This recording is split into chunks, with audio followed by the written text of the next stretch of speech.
This is a narration by Tales of Terror.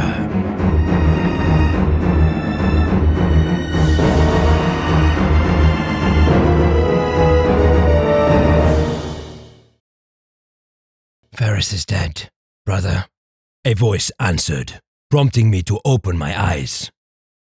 The cell of volcanic glass hadn't changed. In its walls, I beheld my reflection, but could see no other, despite the fact that whoever was in here with me was close enough that I could hear them whisper. My eyes widened. I dared to hope. I recognized the voice of my unseen companion. Corvus? From the darkness, I saw a shadow that bled outwards into a silhouette before finally resolving into Corax, my brother. It was as if the Raven Lord were wearing a long cloak that he had suddenly cast off to reveal his presence. Despite the fact that he was standing in front of me, he still portrayed no reflection in the glass, and as I regarded him, I found it difficult to pinpoint his exact location in the room. He was Shadow, always within the penumbra, even in the harshest daylight. It was his gift. I reached out to touch his face and whispered, partly to myself, "Are you real?" Corax was clad in black armor of an avian aspect. With 2 taloned gauntlets, he disengaged the locking clamps that affixed his warhelm to his gorget. The beaked helmet came loose without a sound. Even the Ravenlord's power generator, from which sprouted his jump pack's incredible wings, functioned almost silently. It was only by the virtue of my primarch's hearing that I could detect the lowest residual background hum.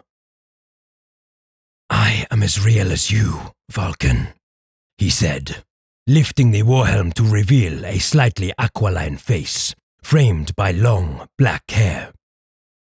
There was a quiet wisdom in his eyes that I recognized, as well as the greyish pallor common to the inhabitants of Kiavar. A pelt of raven feathers ringed his waist, and there was a large skull that rested above his armored pelvis from some great prey bird that he had once stalked and killed. "It is you, Corvus." I wanted to embrace him, to embrace hope in the form of my brother. But Corax was not as tactile as Ferris had been.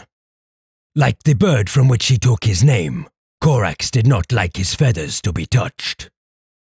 I saluted him instead, pressing my clenched fist against my bare chest. Corax saluted in return before replacing his helm. "How?" I asked. "We are aboard Curze's ship." "I can explain how I found you later."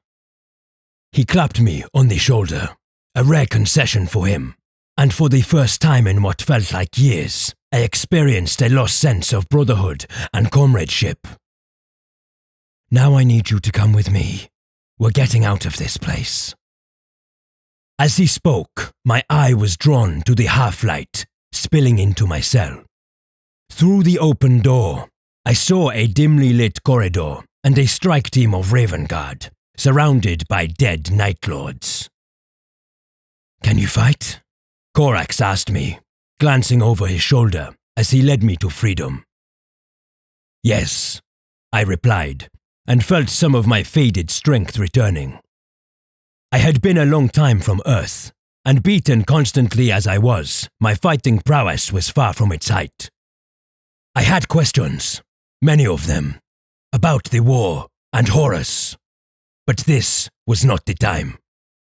As my brother reached the doorway, he said something to his Raven Guard in Kiavaran that I didn't understand, before unfurling his power whip and letting the 3 barbed tips crackle with energy as they touched the ground. 4 silver claws extended from his other hand, their blades wreathed in actinic fury. "Our ship is close, but these corridors are swarming with 8th Legion filth. We can bypass them easily enough, but we'll need to take a different route with you, brother."